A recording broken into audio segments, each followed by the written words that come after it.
রাষ্ট্রপতির সঙ্গে সাক্ষাৎ শাহ জয়শঙ্করের। শুরু সর্বদল বৈঠক।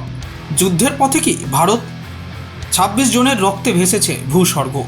পহেলগাঁওয়ে পাক মদদুষ্ট জঙ্গিদের হামলার প্রতিবাদে ফুঁসছে ভারত। ইতিমধ্যেই পাকিস্তানের উপর কূটনৈতিক সার্জিক্যাল স্ট্রাইক করেছে নয়াদিল্লি। সিন্ধু জল চুক্তি বাতিল করেছে ভারত।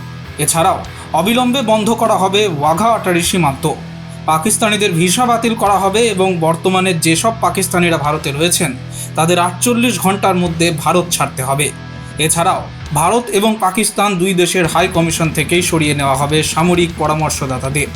এবার কি তাহলে সরাসরি পাকিস্তানের বিরুদ্ধে যুদ্ধ ঘোষণা করবে ভারত?